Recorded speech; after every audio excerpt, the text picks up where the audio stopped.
Hey, what's up, folks? Welcome back to All in Texas Football. I'm lifetime Longhorn Rod Babers. Pleased to be joined by fellow lifetime Longhorn, the young prodigy himself, CJ Vogel, and our own coach, former high school football coach at Belton, Burton Rotan. Also played college football at Abilene Christian, coach there as well. Was on the staff at University of Texas for multiple head football coaches. These days, you can catch his work at ShipleyRanches.com. It's our own coach, Bob Shipley. What's up, Coach? How you feeling? Doing good, baby. Doing good. One day closer. Oh, it's right. 2 days until camp. Yeah, we're all ready to go. As a matter of fact, they'll have those open media windows, and OTF will be well represented. So we got you taken care of. As a matter of fact, got a special coming up that we got to tell you about too for OTF.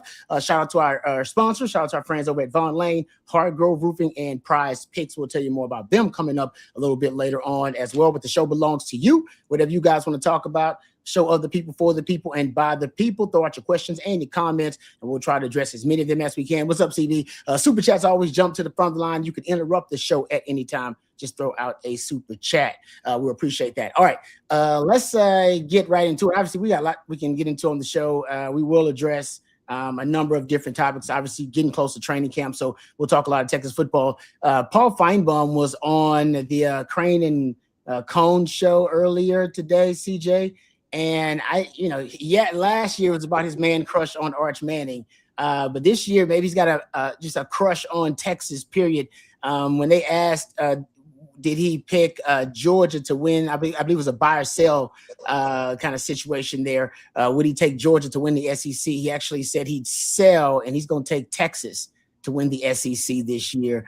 What are your thoughts about Paul Finebaum picking Texas to win the SEC? We know that the media overwhelmingly, and during the SEC media days, picked Georgia to win the SEC title. Is just what's up? Is Finebaum just going the wrong way, or we think he's really passionate about this pick? Hey, I talked a little bit with Finebaum out in Tampa during SEC media days, and look, I don't think this is a bold prediction. Of course, Texas, as you just mentioned, Rod, is predicted second in the SEC out of the preseason poll. But to say, hey, I'm throwing Georgia aside, I'm picking Texas, and it's one of those things for Paul Finebaum, who has been in the business a long time. He's certainly found a way to generate clicks, generate headlines. This is one of them, but it's something that I think is, I don't think this is a stretch by any means. I think he believes this. I think many believe this. I think we sit here every day in this offseason and said Texas is a very talented football team, that they're in a great position to achieve a lot of success and to bring back championships and put numbers on the walls at DKR this year. So I believe that that's what Finebaum genuinely believes. I don't think this is something that he's saying for clicks, right? What was his comment a year ago that Arch was the best quarterback that we've seen in the SEC since Tim Tebow? That's probably a little extreme, right? That's probably playing into the Elon Bucks on Twitter just a little bit too much. But this is a prediction that the number 2 team in the preseason poll wins the title. I believe he believes it. And I think some of us believe that as well. Coach, how do you feel about it? You ready to pick Texas along with Paul Finebaum to win the SEC this year? Well, 2 things. I think Finebaum is still got his Arch Manning crush. He's just not calling it out as such. Secondly, I wonder how much Will Muschamp tilted the scales on this for him, because obviously Muschamp being a Southeast guy, Finebaum knows what he can do, knows what he's done in the past, knows what he did in Texas before. So I wonder how much that tilted the scales in his favor. Yeah, I think when they asked Sark about this, he downplayed it. I believe Muschamp, if he's been asked about it, has also downplayed it. I do not downplay it at all. I do think part of the added value of getting a guy like Muschamp on your staff, who is so intimately acquainted with Kirby Smart and his model and his defense in particular, but also his blueprint to win. Having a guy who's an insider, it helps you when that is one of the hurdles that everybody knows you got to overcome to become a championship program or to achieve the goals that you have in front of you. I don't know if you're going to be able to avoid Kirby Smart. I think you're going to have to go through Kirby at one point, whether it's in the SEC title game or whether that's in the playoff. And I like it that way. I'm glad that's the case. And because that's from Sark personally, that has been, mostly a disappointment. The SEC title game was a good one. I mean, Texas went back and forth. I thought that was a great one. But for the most part, Kirby has not only gotten the upper hand, but he's been able to prove that he's 2 or 3 steps ahead of Sark. So I want Sark to have to go through him. To beat a man, you got to beat the man. Sark said to be the champs, you got to beat the champs. But the old Ric Flair quote, and I think I hope it's the SEC title game. It'd be great. And I think Muschamp, to Coach's point, would be a huge part of that, because he can literally look at your game plan and go, yeah, I can tell you exactly how Kirby's going to defend that. Yeah, that ain't going to work. You might need to take that back. Let's go reimagine this whole thing, and then give you some of the inside info on how Kirby attacked Texas and how he defended Texas. There's no doubt and now Kirby knows that too, and Kirby's no fool. So Kirby's probably going to tweak some things and adjust some things just because he knows, Sark's now got an inside man. He's got somebody that knows exactly how I think and how I design defenses. But I do think in that chess match, that's a huge advantage to have a guy like Muschamp on your staff. No doubt. Oh, without a question. And again, knowing the intricacies of that own defense and how you can work around it, what works, what does not work, what tendencies and keys that they really hone in on for Kirby. And look, it was actually funny. I went back and looked through the 2024 SEC championship, just the box score the other day. It's lost in time that Quinn threw for 358 yards in that game. Oh yeah, like whatever it was. I know Texas didn't run the football all that well, but they certainly found a rhythm throwing the football. Of course, there's the big catch and run from DeAndre Moore in that game. I believe Matthew Golden went for about 150 yards receiving as well.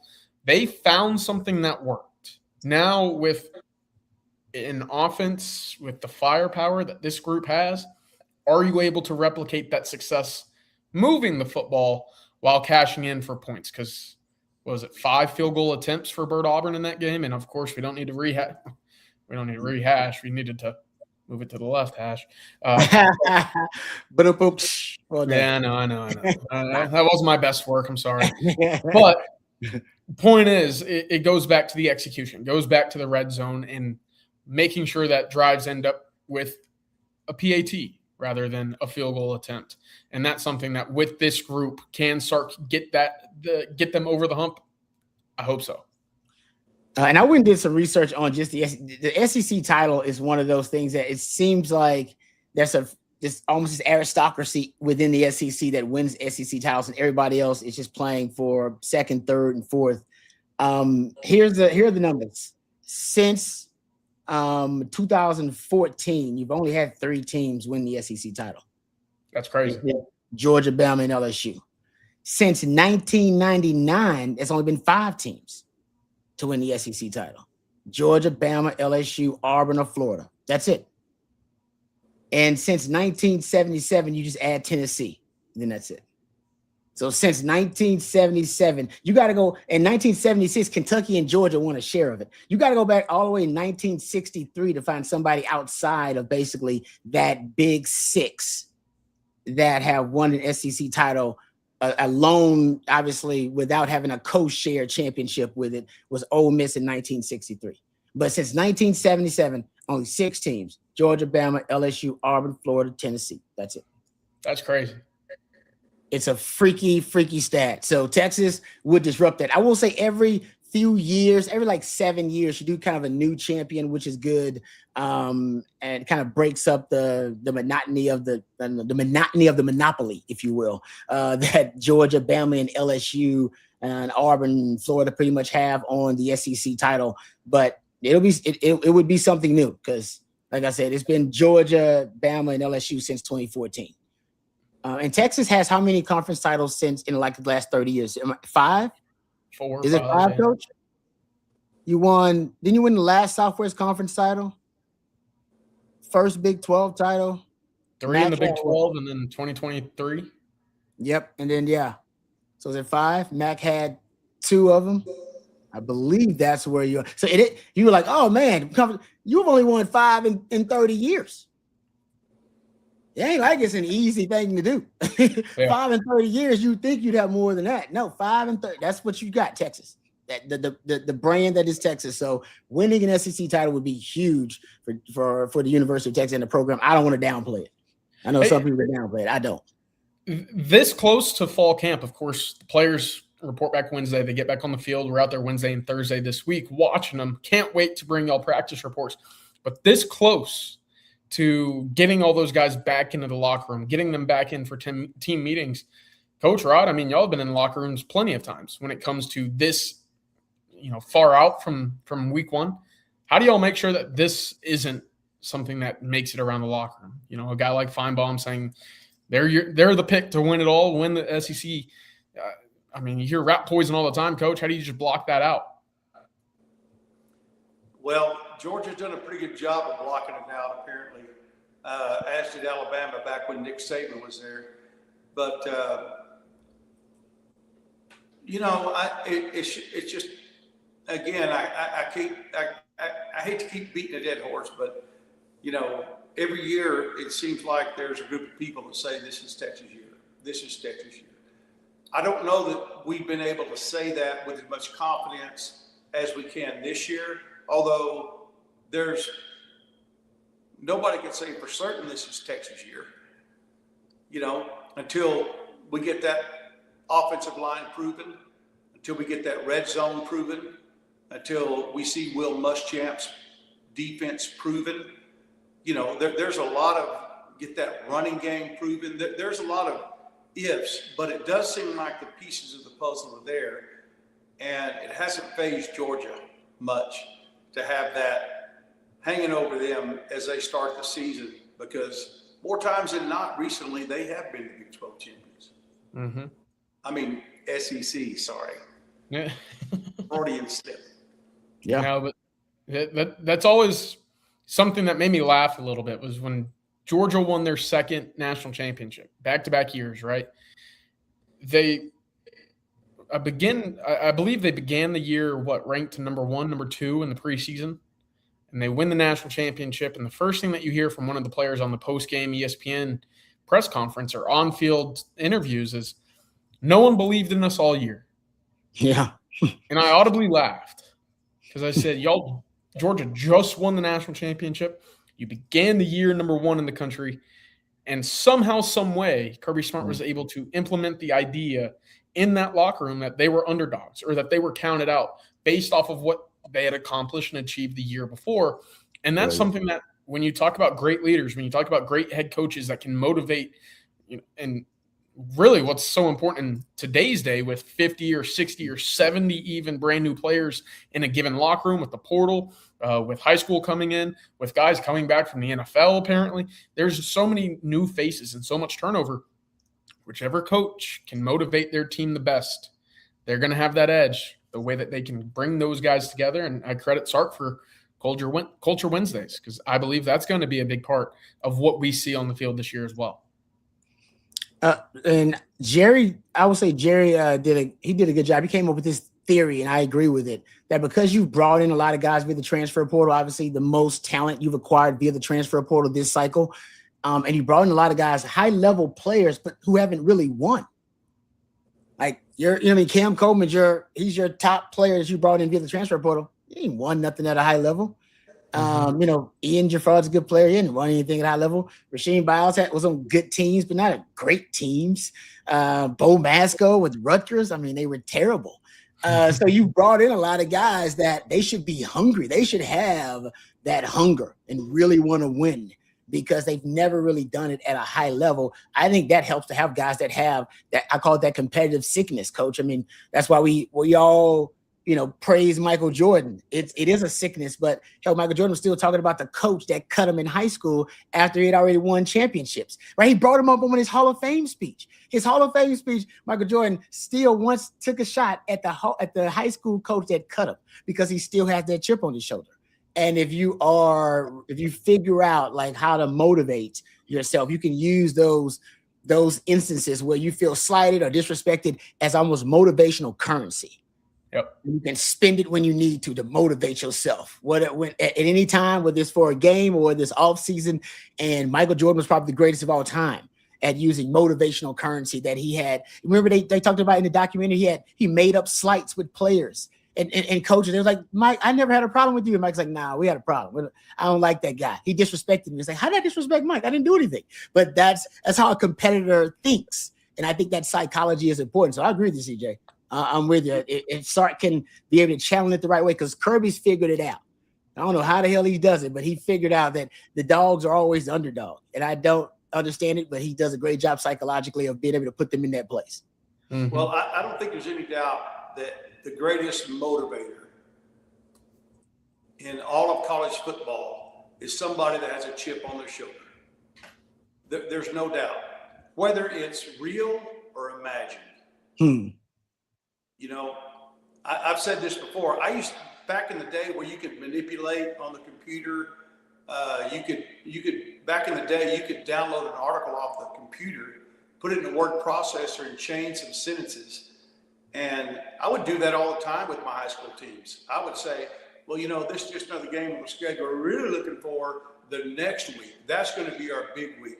You know, we're not too worried about these guys this week. And I'd put it up there and they'd get all mad and everything, you know, and whatever you have to do to get a chip on your shoulder. You know, as I said, whether it's real or whether it's imagined, just like Michael Jordan, his was imagined, but to him it was real. Yeah, it was. You know, so when you think you're the top dog, I want to throw this out there too.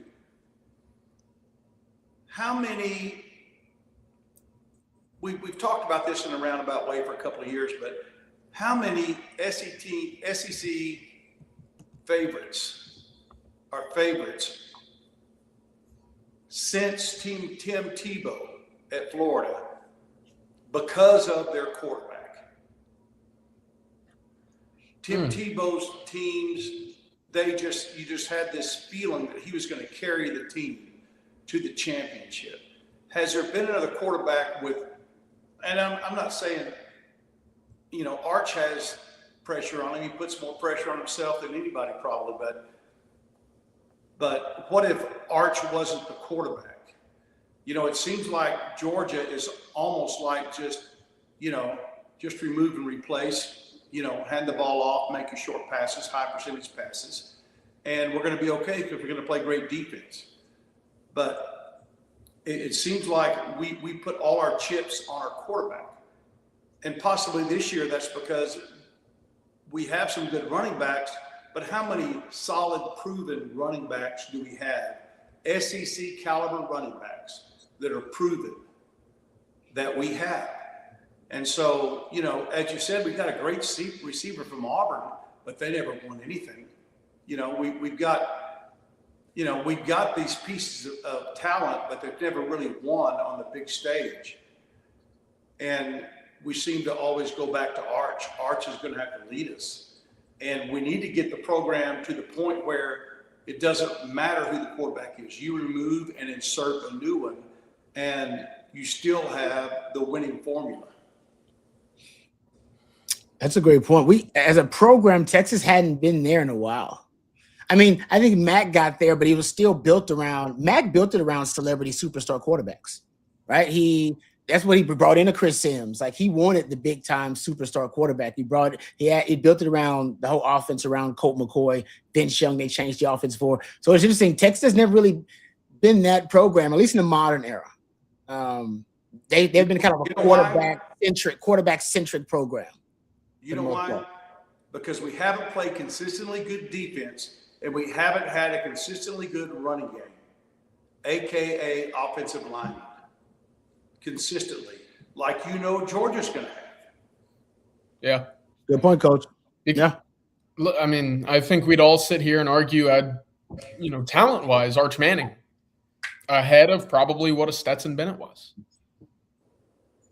Won 2 championships.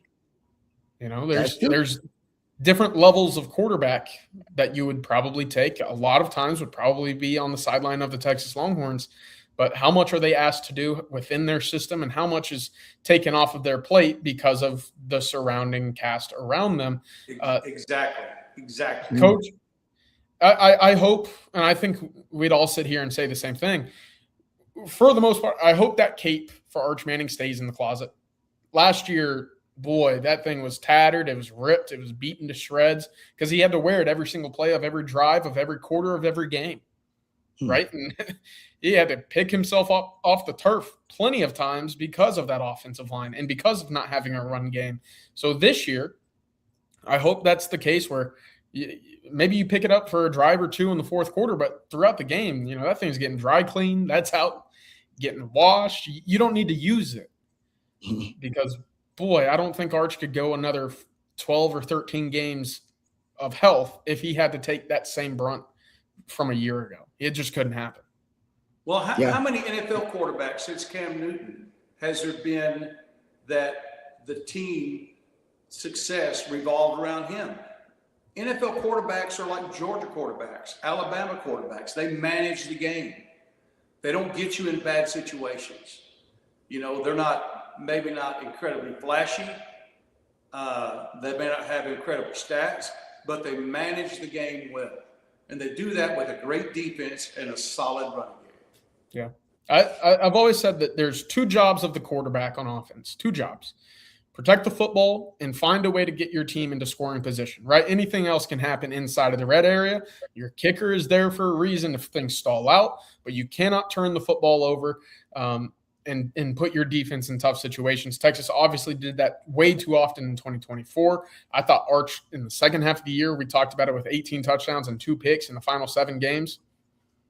That's how you play with a complementary style of defense. Run game still wasn't there, but you took care of the football, right? And Texas was able to put points on the board as a result. This year, what you hope is that havoc, that living behind the line of scrimmage continues with your front seven. And as a result, you win the turnover battle. But Arch, again, the big key, take care of the football. Texas was great at a year ago, right? I believe they were, top 5 in the country? At 1.1 turnover margin plus per game. If they can do that again this year, Coach, I think that's the most important individual statistic of the entire 2026 season. Turnover margin. Love it. All right, good stuff, gentlemen. All right, let's thank our sponsors before we move on. Let's thank our friends over at Von Lane very quickly. Friends over at Von Lane are ready to remind you the season's getting started. Obviously, training camp beginning. Guys starting to report for training camp. And I know a lot of you are making your plans for football season. Well, Von Lane is crossing the Red River starting September 8th. Von Lane is relaunching its Dallas, Oklahoma City route with multiple daily departures 7 days a week. Riders have been asking for this to come back. So, hey, they're just, by popular demand with our friends over at Von Lane, they're listening to the people. It's finally here. So whether you got business in OKC, you got family up there, or you just want to catch a game without the 3-hour drive, you can book that right now with our friends over at Von Lane at vonlane.com. And also Von Lane is, trust me, better than most of those travel options out there, whether you're driving yourself or whether you're flying. You got to deal with TSA, you deal with bag checks and bag fees and security checks and delayed flights. And if you're driving yourself, that can also be a bit stressful because you got to drive yourself and you got to deal with the round trip and you get there, you're jet lagged and you're tired. Our friends over at Von Lane, they take care of all of that. Von Lane serves Austin, Dallas, Houston, San Antonio, Fort Worth, Plano, the Woodlands as well, Oklahoma City, Nashville, Memphis, and Atlanta. So head to vonlane.com. That's VONLANE.com and use the promo code OTF26 for $20 off your first trip with Von Lane. That's Von Lane, your private jet on wheels. Also, while we're thanking sponsors, let's thank our friends over at Prize Picks as well. Prize Picks, just making your sports viewing experience just that much better. And right now, Prize Picks, they have actually upgraded not only their offer, but they've upgraded a lot of the amenities as well. They are the #1 sports picks app in America. And honestly, it's about as simple as it gets. You can pick player stats, all right? Just really easy on a few player stats and pick your lineup. Or right now, you can pick teams instead of individual players if that's your thing. Prize Picks is covered there as well. You can now pick the winner, the spread, the total on games, even fights. Prize Picks is available in most states, including Texas, California, and Florida. So chances are you can jump in right now. And one of my favorite features is that now you can follow users online. If you like their picks that they're making, you can tell them with one click. You can follow your friends as well and probably troll them if you follow their picks. And here's the best part. If you've never tried Prize Picks before, play your first $5 lineup. And if you win, you'll get $150 in bonus lineups right away. All right, so just make sure you use the code HMA when you sign up. They actually just updated this offer, so it's a perfect time for you to take advantage. Download the Prize Picks app today. Use the code HMA. Play that first $5 lineup, and if you win, you'll get $150 in bonus lineup. That's Prize Picks, code HMA. Good luck, and as always, play smart, play responsibly, play Prize Picks. All right, let's dive into some super chats. I know we got a few of them. We apologize about the delay. How about this one from Nicolani Morel? I'm sure I mispronounced it. If I did, I apologize for that. Thank you for the super chat. It says, any predictions for Z Hicks? For Zealous Hicks, they fought to keep Mac. Where does he fit in as a good coverage nickel and with Grayson and X feels to me? Arbo Masco. Okay. Thank you for the super chat there. Yeah, what's the Zealous Hicks? I mean, he had an injury, I think, in the early in the off season and got over there, but I don't know if I see a role for him in the secondary currently right now with this iteration of the secondary. And he's a physical freak. I mean, he's huge. Was he a reclassification, CJ? Yeah, so he reclassed a full year ahead, joined the Longhorns obviously last year for his freshman year. Right, I'm with you. I don't know if I see a large contributing role for him right now. Especially with Kobe Black moving from corner to that safety room. Texas now spinning down Xavier Filsaime into the nickel position as well. So there's some movement. But as we've talked about, that safety room is wide open. There's plenty of opportunities. It's just pretty competitive with Derek Williams, with Filsaime still getting some snaps there. And, of course, Jonah Williams still in that role. And another name that I think gets lost throughout all of this is Jordan Johnson-Rubel, right? He played linebacker in the bowl game. Well, he's still in that safety room. He's going on year 4. What can he do? If ever, it would be now, I would assume. So it's going to be interesting for Zealous to get on the field, but he is healthy. He clocked a time right under 21 miles per hour in the summer. So, look, speed is working. It's improving. I think they'd like to see him a little quicker. But right now, he is continuing to progress. Wardell Mack's going to be interesting because that nickel spot, again, very competitive with Filsaime and Bo Masco. Of course, with Bo Masco and Grayson Littleton all seeing snaps inside and at the nickel spot. It's going to be really interesting, but competition, it's good. And, boy, you'll figure out who can play and who cannot in the next 4 weeks. Yeah, I like Grayson Littleton at the nickel. Like I said, Grayson Littleton was fantastic last year at the nickel, in my opinion, for a true freshman. Bo Masco can play the nickel as well, really well. I think he can do it at a high level. He did it at Rutgers. Xavier Filsaime there now is interesting because he's twitchy and he's actually a pretty good coverage defender. His issue was as a safety, whether he was going to be a guy that can be an asset for you in the run game and come down and be an alley cat. But at nickel, kind of changed the dynamic there. So it's going to be interesting. I don't know who's going to play the nickel right now, and we don't know who's going to be the safety opposite Jelani McDonald.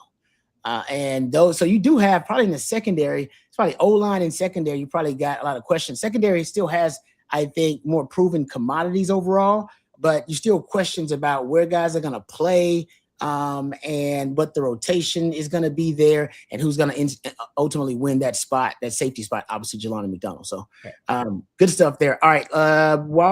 My man Stevie Lee is here with us. So let's get right to my man Stevie Lee. We'll get back to the questions. We appreciate you guys and the super chats as well. Stevie Lee joins us courtesy of our good friends at Hargrove Roofing. Stevie, what's going on? My former teammate, lifetime Longhorn. How was your weekend, brother? Weekend was how y'all doing, fellas? Man, weekend was good, long, but sad. Man, I had to take my daughter back to college. Oh man, sorry to hear that. Man. I know that's yeah. Drove all the way up to Kansas City, Missouri, straight up 35. Dropped her off. Paid a lot of money for her apartment and furniture. And a bunch of furniture, a bunch of runs to IKEA and all these other places and putting the furniture together and then got back home. I'm so tired right now, guys. So hurry up, get me off so I can go to sleep. Yeah, that's no. Oh, you're an empty nester now? Are all the kids out the house? Nah, I got one more left. She'll be a junior in high school. Oh, you should don't be sad then. You still got another one. You'll be real sad when there's no kids left in the house. You're That's all right. true. Well, I might be real happy when there's no kids in the house. It's just me and my wife. Action. Okay, that's true. Good point. Good point. I didn't think about that one. Good point about that one. Okay, I would ask you this because I know we'll keep you on just for a little while, and then we'll let you go. I heard Signetti. He was talking at Big Ten Media Days. He said a lot of different things, by the way, and we can get into some of the other stuff he said. But one thing he said was interesting that I didn't realize about Indiana, maybe about Signetti. He's probably done this since he's been a head coach. He said he doesn't elect captains. Yeah. He said my guys are supposed to be leaders. He said leaders are leaders. He said it's understood who the leaders are on the team. I don't need to elect the captain. He said, what if I elect that guy and the guy ends up being kind of a turd? He said, then we look like we don't know what we're doing around here. And I thought it was interesting. I never heard of that, but it does make sense. He does a lot of unorthodox things. That's why he turned around one of the worst program arguably in college football modern history and won a national title. You got to do some stuff that's outside the box. But what do you think about that? After hearing it and the way you just explained it, I kind of agree with that, man. Because as freshmen, when I came in, I knew that Sean, Casey, Major Applewhite, and some of the other guys, Hodges Mitchells, those were all the leaders and captains on the team. Nobody had to tell me that. It happened. You know what I'm saying? No, I agree. When he said it, I was like, damn, that's so true. Like we end up electing and voting for the guys who we already know were just the leaders on the team. It's almost a waste of time to do it. But I don't say I disagree with electing the captains, but it was simplistically brilliant. Like, no, everybody knows who the leaders are. What the hell are you talking about? Yeah, the cream rise to the on your chest to be told you're a captain. It is probably not the guys that you want there, anyways. Yeah, 100%. I said blew my mind. There's some crazy stuff there about it. Okay, let me ask you one more thing because we were just talking about Texas winning the SEC title. Do you care about the SEC title? Where is it on your priority list of accomplishments for Texas next season? Where is it high up there? It's pretty high because really? because we man. So I'm petty. I'm just petty because they talked a lot of trash about Texas going into the SEC, right? That's true. They said we're not going to do as well. We're not gonna do this. We're not gonna do that. And Texas thinks that they're going to go but winning the SEC will kind of shut that up and let everybody know that we belong. We already know that we belong, but that just seals the deal, you know. And we are very, very competitive in what they called when we were in the Big 12 the best league in the country. So, you know, for me, it's we need to win that national championship. It's Coach Sark's 6th year, correct? Yep. And so we need to win that. Under that would be winning the SEC. Underneath that, I believe that Arch needs to be in New York. If he wins the Heisman or not, that's okay, but he needs to be in New York. And if he's in New York, that means we had a really good season. Yeah. So and then there's some other accolades that needs to happen on our team as well. But those are the 4 that I think that we need to, or 3 that we need to actually get accomplished this year. What needs to happen on this offensive line, Stevie? Oof. They got to come out that first game and show that they're nasty and physical. They got to play through the whistle, right? They gotta play to the echo of the whistle, is what my coach would say. Yeah. If you driving somebody into the ground, drive them all the way into the ground. They got to be nasty and show people that they're nasty and do it every single week. I don't know how much depth we have on the offensive line, but the starting 5 or 6, they need to be nasty, like and establishing the run first, because we got some really good running backs. Give them a sliver and be dirty, be nasty in there. I told y'all earlier a few weeks ago that we need to cut down on the penalties. Yep. Well, we need to cut down on the offsides penalties and jumping penalties. If I get a personal foul for driving somebody in the ground, I'm cool with that. I'm cool with that. A couple times. But but being nasty and dirty, not dirty was outside the rules of the game, but just being. I mean, we played with some nasty offensive linemen. Yeah, we did. And so that's what we need, that culture to come back. It's a little hard for it to come back here nowadays because they all make money and they're Hollywood now. So they just got to put that hard hat on and find some way to be nasty. I love that. Yeah. Now, the Casey Stutter comes to mind. Guys who just want to fight on the offensive line the whole time. All right, Stevie, thank you very much for the time, man. We know you're tired, so we appreciate you coming on with us, and we'll talk to you next week. Enjoy the rest of your week, brother. It's all good, man. I'm really, really looking forward to this season, man. I'm gonna try to go out to practice and bring some keep the secrets like you say, CJ, but report back and let y'all know what I see. Yeah, appreciate that. Who's first off the bus? We got to know that. That's what we need to know. All right, thanks, Steve. Appreciate it, bro. All right, that's Stevie Lee. Courtesy my good friends at Hard Grove Roofing.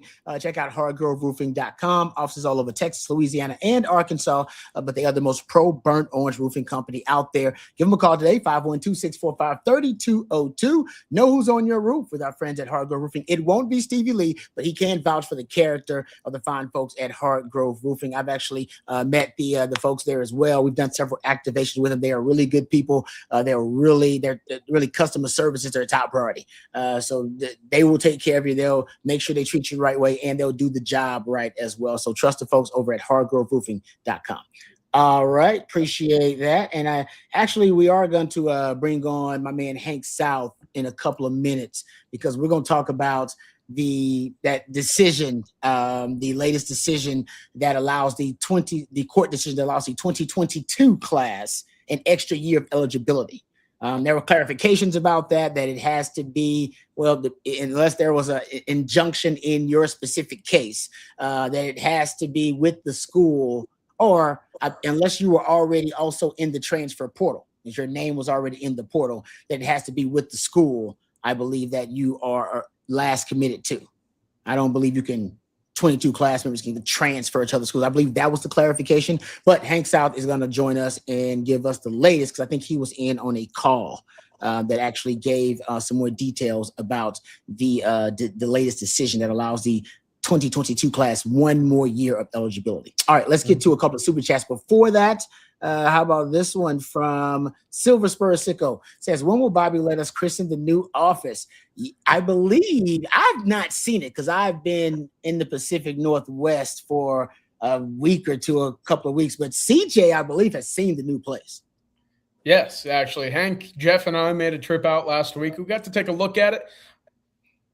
It's going to take a little bit to make it look like our home, but boy, oh boy, it's going to be a lot of fun. I'm excited for it.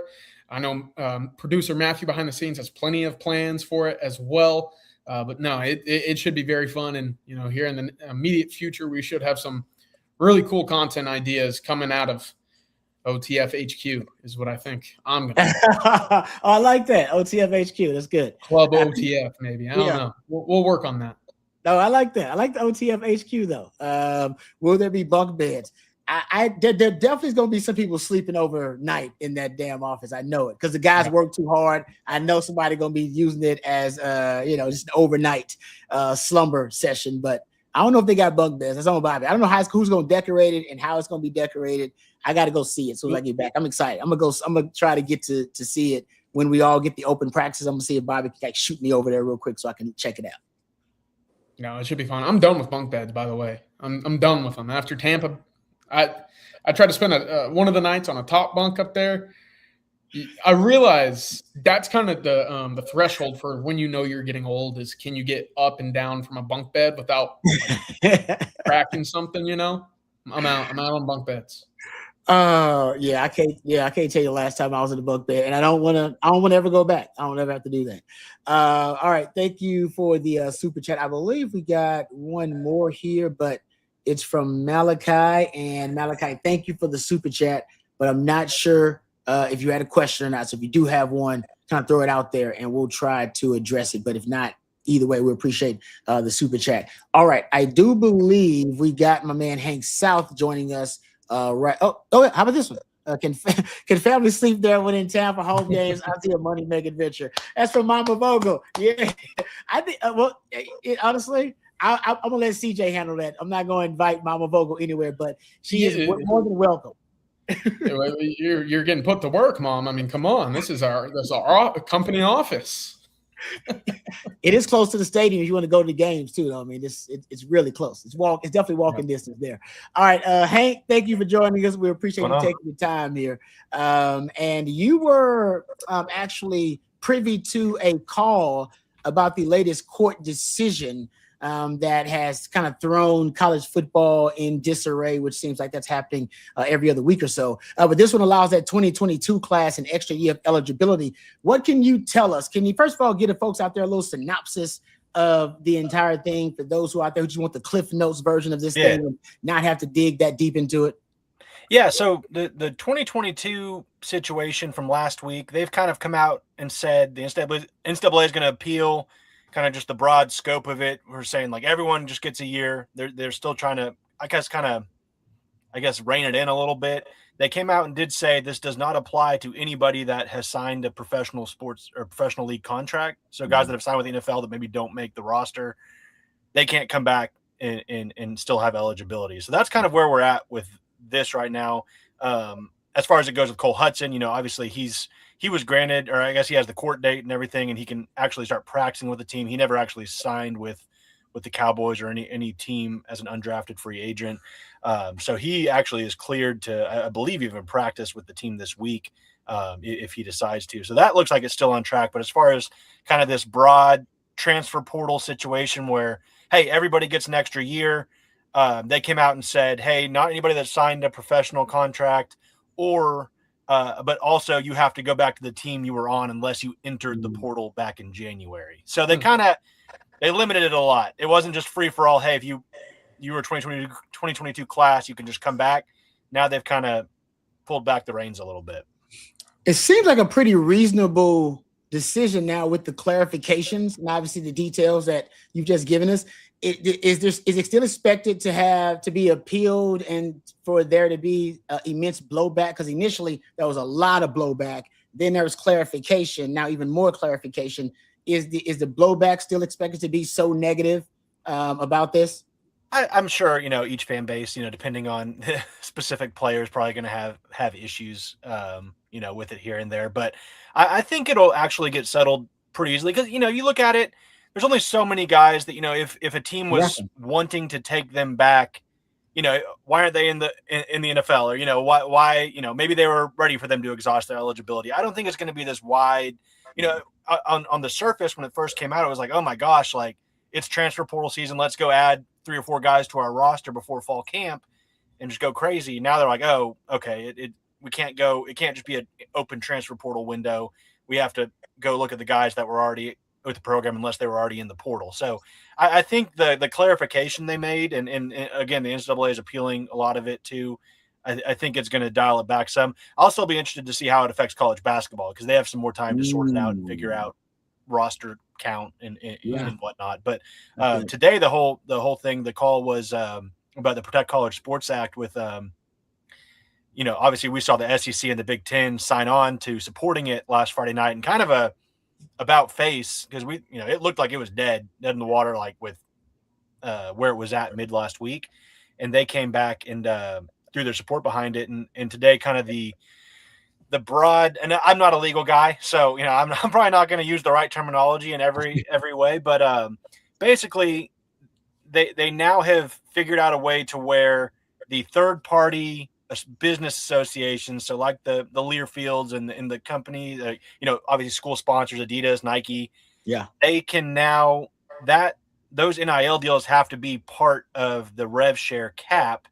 However, they're also providing a way to where like a Cam Coleman or a Colin Simmons can still go get a deal with Nike and they can get beyond just the school's rev share cap. If that makes sense. There's like this new policy they're putting in place where I think it's called attestation, where basically they have to say, hey, the school didn't funnel this to us to go around the cap. So it's kind of confusing, but basically they're raising the cap to almost 48 million, or I think a little over 48 million. There's the base cap, and then there's a retention pool amount of money, and then there's 5 million for non-rev sports. So it's about 48 million. So it kind of meets the market more where it's at. So that's the big thing that the SEC was trying to get behind. And then the media rights pooling, that was a huge thing that they didn't want to be obligated to pool and distribute media rights with other conferences, the SEC and the Big Ten, which why would they with the TV deals they have? So that was another big thing that once they learned that was optional, they decided they would put support behind this bill. So, and then, everything else we've talked about for the last few months with, the one-time transfer exception, the agent cap commission to 5%, the Lane Kiffin rule with coaches can't leave. So what's funny is they're trying to vote on it this week, and there's like 5 things ahead of it. So I don't even know. There's still a question about whether the Senate will even be able to vote on it this week because they have government funding. They have stuff non-related to sports that they're trying to deal with. So it's still kind of a mess, and they haven't even put out the final language to it, but that's kind of the general provisions. Hank, I got a question for you. What are you anticipating, or what are you hearing are the potential number of players this could affect? I mean, it's going to affect everybody just in the fact that they're going to have to, it's going to be a hard cap. So, it's schools have circumvented the cap now to where it's, they can go get their associated entity or associated businesses or whatever, the third party people it was a loophole in how it was designed and the state regulations and everything. And they could kind of just funnel money how they wanted to pay guys. And that's how we've seen programs go 3 times over the $21 million cap. So it's going to affect everybody, but I don't think it's going to affect like your Cam Coleman's or your Colin Simmonses as much as people think, because they still have true NIL value, or an Arch Manning where they can go get their own deals, NIL deals just based off who they are and how they play. So it's still going to, true NIL is still going to be there. It's just going to rein people in from, I guess, going crazy and circumventing the cap. Yeah. What's going to be interesting, and Texas obviously saw this this year with offensive linemen, backup offensive linemen. They've seen it in years past with backup defensive linemen. Those guys have such a premium in the portal when they enter that their market is much more significant than what their production would have probably had, in terms of what they put on the field. Their market value is going to be significantly higher because of the position that they play. What does that do when it comes to retaining depth is going to be very key. And how do teams in that, the Big 12, the ACC, some of these middle of the road SEC programs, how are they able to use this as an advantage to now acquiring some of this buried depth is going to be something that, again, Texas has had rather success retaining their key players. But of course, we've seen like a Nick Brooks, we've seen, a Peyton Kirkland, Daniel Cruz, Nate Kibble, all sorts of guys who they had high hopes for, but ultimately said, hey, I'm going to go find a starting opportunity right away and probably earn significantly more in my bank account than what Texas was offering to. Yeah.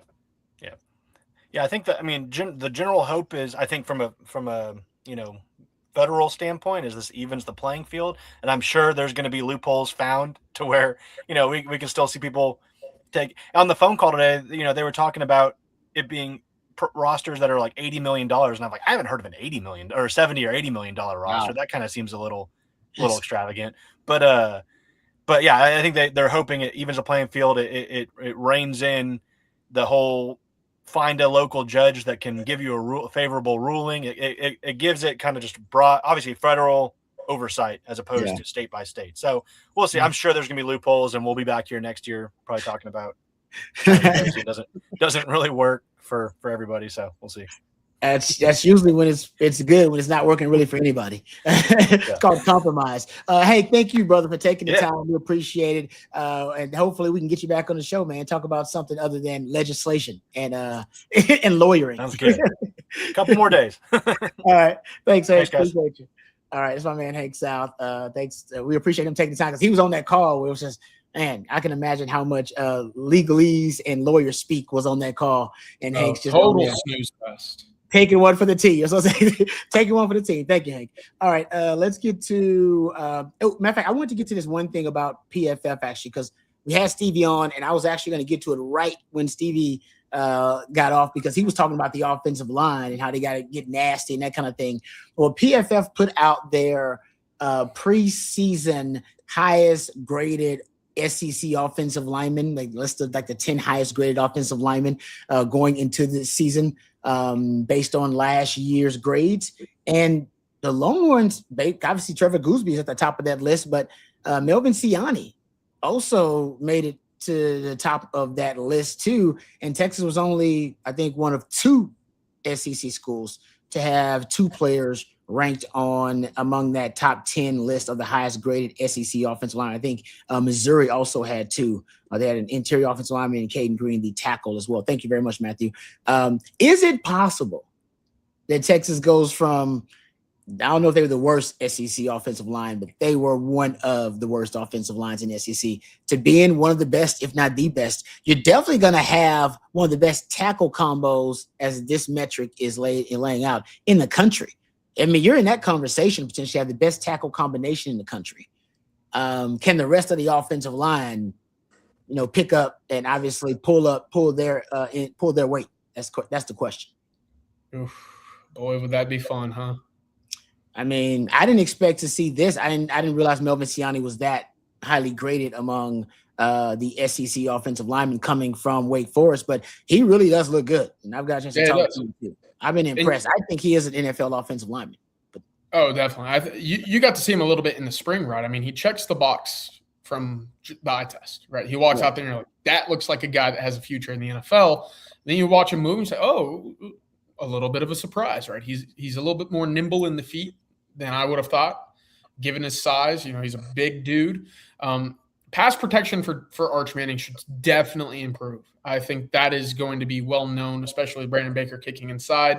I thought Connor Robertson did just enough. That was, perfectly fine for him to return and feel good about where he was going into 2026. And of course, we'll see what that left guard spot entails. But that left guard spot, again, I don't think it certainly cannot be worse than a year ago, but I don't know what to expect right now in terms of strengths or deficiencies. I do think that offensive line will pass protect much better in 2026. I can't right now give you an answer on the running game. I need to see it first. I need to see what they look like in fall camp.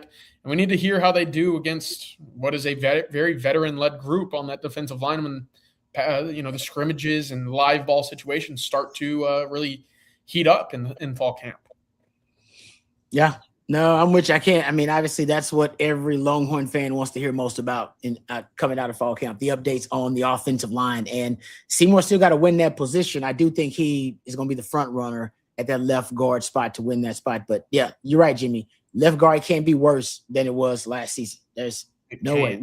You had one of the worst pass protection. If you look at it, pressure rates allowed among left guards in all of college football. Actually, PFF is what I looked at, but you look at pressure rate allowed by offensive line position, and your left guard position for Texas had the highest pressure rate allowed of any left guard position in college football. And that's among, I think it was like a minimum of 100 snaps is what I put the threshold for, but that's still pretty mind-boggling. That's eye-popping stuff. So it can't be that bad, and there's no way they can be worse than they were last season. If they're just an average offensive line, I think they'll be above average because of the 2 tackles that they have, but they're just average. With the weapons they have, they still should be competing to win the SEC. All said and done. All right. Yeah.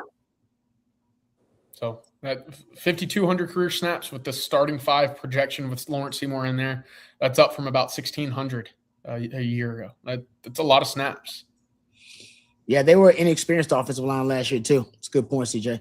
All right, let's thank our last sponsor, our friends over at Von Lane. Give them one more shout out before we get closer to the end of the live stream. We'll answer some more questions, but let's thank our friends over at Von Lane really quickly.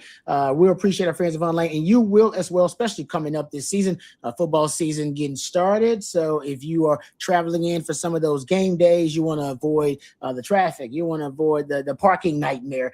You can do it with Von Lane. Let them take care of all of the stress. Let them take care of the hassle of traveling from Houston to Austin or from Dallas to Austin. It's a great first-class travel experience on the ground. I've actually taken the Von Lane myself several times. I love it, and you will too. They also have actually upgraded one of their routes. They're relaunching the Dallas, Oklahoma City route with multiple daily departures, 7 days a week. Riders have been asking for this, so backed by popular demand, whether you've got business in OKC, you got family up there, or you want to just catch a game without the 3-hour drive, you can book right now at vonlane.com. And like I said, for game days, they've actually also upgraded the route from the Woodlands to Austin. So think about that if you're traveling for Texas football game days, or if you're just trying to get around for business or for personal reasons. I would recommend the Von Lane over the I've traveled in the airport recently, dealing with delayed flights. I've had those, dealing with TSA and security checks. That's something you want to avoid if you can. Driving yourself can be a bit of a hassle and be stressful too. You can avoid that with Von Lane. Check out vonlane.com. They serve Austin, Dallas, Houston, San Antonio, Fort Worth, Plano, the Woodlands, Oklahoma City, Nashville, Memphis, and Atlanta as well. Head to vonlane.com. Use the promo code OTF26 at checkout for $20 off your first trip with Von Lane. That's Von Lane, your private jet on wheels. Thank you very much to our friends at Von Lane. All right. Let's quick rapid fire here before we get out of here with some questions.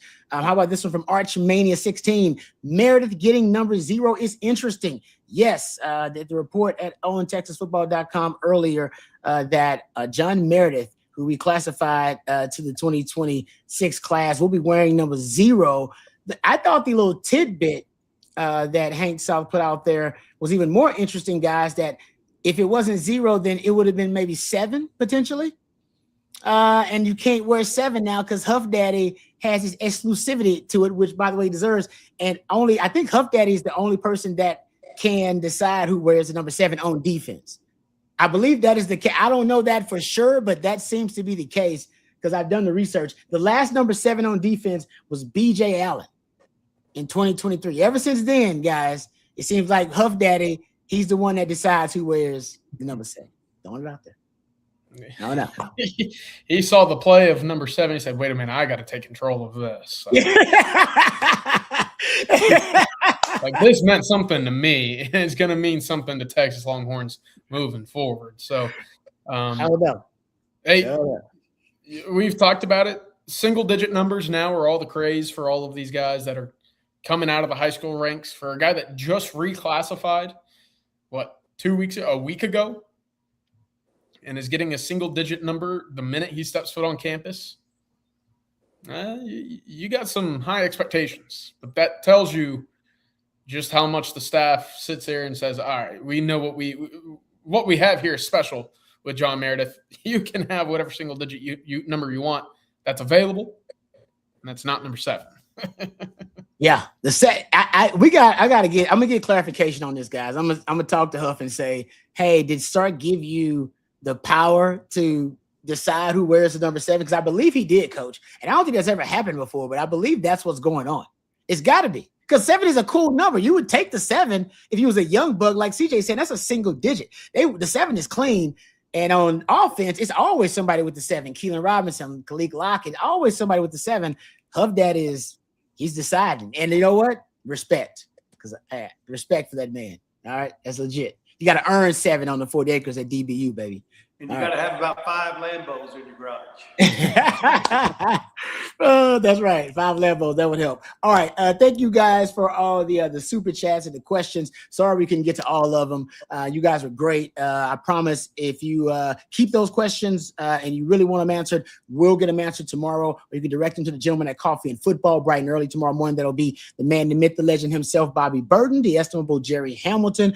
They'll be on there for Coffee and Football bright and early at 8:15 a.m. And you'll also have the Tuesday night live stream. That'll be the young prodigy CJ Vogel and my man man Jeff Howe will be on your Tuesday night live stream. That'll be starting promptly at 7 p.m. So if you have some questions that we didn't get answered, we apologize about that. You can just direct them to tomorrow's live streams. Also, I got to remind you, great deal happening right now. All right, at OTF. It's a beautiful thing. Bobby's always trying to hook the people up. He's a man of the people. That's what he's about. Right now, $3. All right, that's all it takes for you to get access to the best coverage of Texas football around right now. Got the best team that assembled to cover Texas football here at OTF. And all it costs you is $3 for the new subscribers. $3 for 3 months, a limited time offer. You'll get the breaking news, get complete team coverage, insider access, recruiting intel. And right now you can get it for only $3. Pennies. All right. Get it for pennies on the dollar. It's the best bargain you're going to get. If you're a baller on the budget, you cannot beat this deal.